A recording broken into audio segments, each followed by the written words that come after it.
유다가 그에게 가까이 가서 이르되 내 주여 원하건대 당신의 종에게 내 주의 귀에 한 말씀을 아르게 하소서. 주의 종에게 노하지 마소서. 주는 바로와 같으심이니이다. 이전에 내 주께서 종들에게 물으시되 너희는 아버지가 있느냐 아우가 있느냐 하시기에 우리가 내 주께 아뢰되 우리에게 아버지가 있으니 노인이요 또 그가 노년에 얻은 아들 청년이 있으니 그의 형은 죽고 그의 어머니가 남긴 것은 그뿐이므로 그의 아버지가 그를 사랑하나이다 하였더니 주께서 또 종들에게 이르시되 그를 내게로 데리고 내려와서 내가 그를 보게 하라 하시기로 우리가 내 주께 말씀드리기를 그 아이는 그의 아버지를 떠나지 못할지니 떠나면 그의 아버지가 죽겠나이다. 아멘. 요셉의 형제들은 애굽의 총리인 요셉의 친절한 대접을 받은 후 시므온도 무사히 구출하고 곡식도 구입하여 가나안 땅으로 향해 갔습니다. 그러나 그것을 떠난 지 얼마 못 되어 뜻하지 않은 문제에 봉착하게 되었습니다. 즉 뒤이어 따라온 요셉의 청지기에 의해 베냐민의 자루에서 요셉의 점치는 잔이 발견된 것입니다. 이로 인해 형제들은 다시 무거운 발걸음으로 요셉이 있는 집으로 돌아오게 되었습니다. 애굽을 2번씩이나 방문했던 요셉의 형들은 자기들이 목적했던 대로 시몬을 구하고 양식도 구입하여 즐거운 마음으로 고향 땅 가나안을 향해 가고 있었습니다. 하지만 이러한 형들의 즐거움은 얼마 가지 못하여 깨어지고 말았습니다. 그것은 바로 야곱이 그렇게 애지중지하는 막내 아들 베냐민의 자루에서 요셉의 잔이 발견되었기 때문입니다. 물론 이것은 형들에 대한 요셉의 시험이었지만 이러한 사실을 알지 못하는 형들은 극심한 두려움에 빠지게 되었고 무거운 발걸음으로 다시 요셉이 있는 애굽 궁으로 되돌아가야만 하는 신세가 되었습니다. 그러면 이와 같이 요셉이 형들의 마음에 그토록 극심한 고통을 주며 몇 번씩이나 형들을 시험했던 의도는 무엇이며 그로 인해 오늘 말씀이 우리에게 주는 교훈은 무엇인지 살펴보겠습니다. 첫째, 요셉의 시험은 이전의 행위에 대한 일종의 징벌이었습니다. 요셉은 형들을 이미 용서했고 그들을 향한 사랑은 여전하였습니다. 하지만 이러한 요셉의 사랑과는 별도로 그들이 저지른 악행에 대한 책망과 징벌은 있어야만 했습니다. 왜냐하면 하나님은 공의의 하나님이시기 때문입니다. 하나님은 우리에게 한없는 사랑을 베푸시지만 그가 지은 죄는 극히 작은 것이라도 결코 용납하지 않으십니다. 그러므로 우리는 하나님은 사랑이시기 때문에 우리가 어떤 죄를 지어도 용서하신다는 생각은 절대 버려야 합니다. 왜냐하면 하나님은 사랑의 하나님이신 동시에 공의의 하나님이시기에 모든 죄를 용서하시지만 그 죄에 대한 징계는 반드시 행하시는 분이십니다. 둘째, 요셉의 시험은 그들의 회개를 위한 것이었습니다.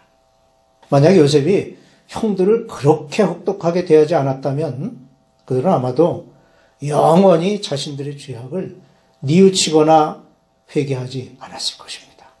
그러나 그들은 그동안 까마득하게 잊어버리고 지냈던 자기들의 죄에 대해 생각해내고 뉘우치게 되었고 결국 형제를 향한 뜨거운 사랑을 다시 회복하게 되었습니다. 그러므로 요셉의 혹독한 질책은 사실 시험으로 가장한 사랑의 표현이었던 것입니다. 다시 말해서 형제들을 향한 뜨거운 사랑이 요셉으로 하여금 사랑의 매를 들게 하였고 그 사랑의 매는 결국 그들로 하여금 회개하게 한 것이었습니다. 그러므로 사랑과 공의는 항상 함께합니다. 즉 사랑이 없는 공의는 진정한 의미에서의 공의가 아니며 그것은 진노와 저주가 가득한 일종의 범죄가 될 수 있고 징계가 없는 사랑은 사랑을 가장한 무관심의 죄악이 될 수가 있습니다. 그런 의미에서 하나님의 사랑은 진정한 의미에서의 사랑이며 하나님께서 행하시는 징계가 단순한 징계가 아니라 사랑의 표현임을 알 수 있습니다. 그리고 요셉의 사랑 역시 형제들이 자신의 잘못을 깨닫고 죄악의 길에서 의로운 길로 돌아서게 하기 위한 사랑의 징계였던 것입니다. 어느 작은 시골 교회에 주일 미사에서 신부를 돕던 소년이 그만 실수로 제단에 성찬용 포도주 그릇을 떨어뜨렸습니다. 그러자 화가 난 신부는 소년의 뺨을 때리며 다시는 제단 앞에 오지 말라고 소리쳤습니다. 그 소년은 후일에 공산주의 지도자인 유고슬라비아의 티토 대통령이 되었습니다. 한편 다른 도시에 그 교회와 비슷한 일이 있었습니다. 한 소년이 같은 실수를 저질렀습니다. 이때 신부는 미소를 지으며 따뜻한 위로를 해주었습니다. 그 소년은 장성하여 유명한 대주교 홀턴 시인이 되었습니다. 우리의 말 한마디가 이와 같은 엄청난 결과를 만들어 낼 수 있음을 알아야 할 것입니다. 요셉의 은잔이 발견되어 도둑의 누명을 쓰고 애굽으로 돌아온 요셉의 형제들은 이제 자신들의 무죄를 증명해야만 했습니다. 그러나 어느 누구 하나 선뜻 나서는 사람이 없었으니 그만큼 요셉의 존재가 그들에게는 두려움의 대상이었던 것입니다.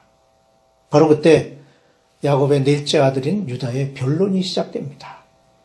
본문으로 이어지는 유다의 변론은 철저히 자신들의 죄를 자복하는 회개의 변호였고, 유다는 형제들을 위하여 자신의 생명까지도 내던지는 자기 희생의 변호를 하였습니다.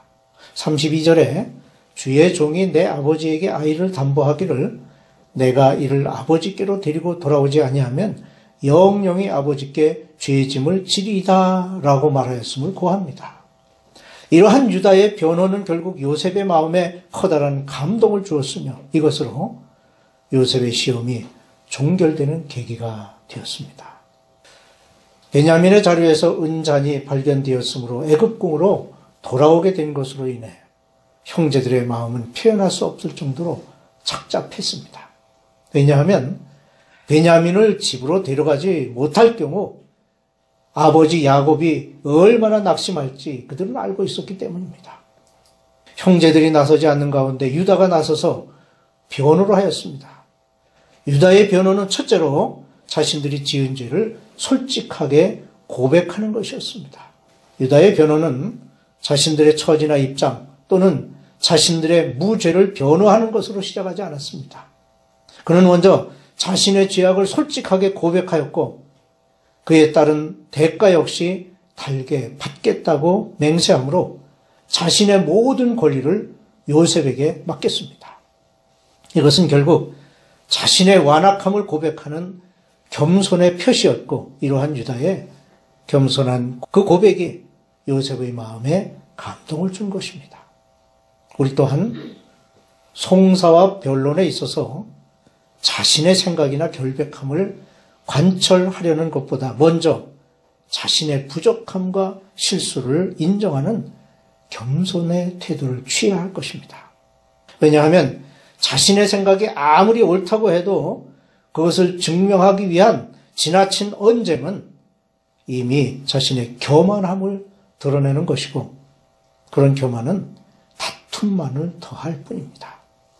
그러므로 우리는 우리의 형제나 이웃과의 어떠한 변론이나 송사가 있게 되면 자신에게 있는 잘못이나 실수를 먼저 인정하고 모든 책임을 자신에게 돌림으로 진정한 겸손과 그리스도의 사랑의 빛을 드러내야 할 것입니다.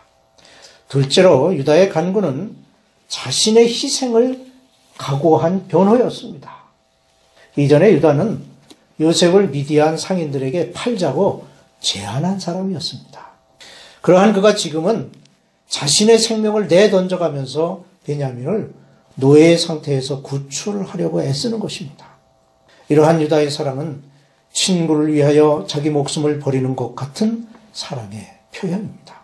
이러한 진실한 마음에 요셉은 결국 감동하게 되었고 형제들을 향한 요셉의 시험에 종지부를 찍게 하였던 것입니다.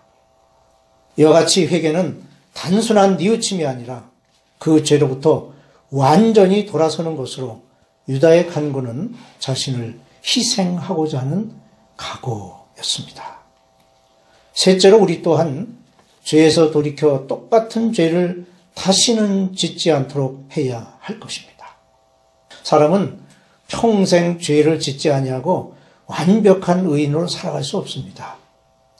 즉 자신이 회개한 죄를 다시는 짓지 않고 살아갈 수 있다고 장담할 수도 없습니다. 분명 우리는 연약하고 나약하기에 항상 죄악에 빠지고 넘어질 수 있습니다. 하지만 인간의 나약함이 우리의 범죄를 정당화할 수 없습니다. 성경에서 말하는 진정한 회개는 자신이 저지른 죄악을 미워할 뿐만 아니라 새로운 결단으로 다시는 그러한 죄에 빠지지 않으려고 노력하며 새로운 생활의 변화를 보이는 것이 그것이 진정한 회개인 것입니다. 유다가 변호하는 것과 같이 먼저 자기 자신을 돌아보고 희생을 각오한 변호가 이런 신뢰감을 갖도록 합니다. 오늘 말씀을 통해서 볼 수 있는 것은 야곱의 아들들은 서로에 대한 강한 신뢰감이 있었습니다. 이러한 강한 신뢰감은 한 가정이나 국가까지도 강한 결속력을 갖게 합니다. 그리고 이러한 결속력은 커다란 힘을 발휘하여 모든 어려움을 이겨 나갈 수 있는 원동력이 될 뿐만 아니라 큰 역사를 일으킬 수 있습니다.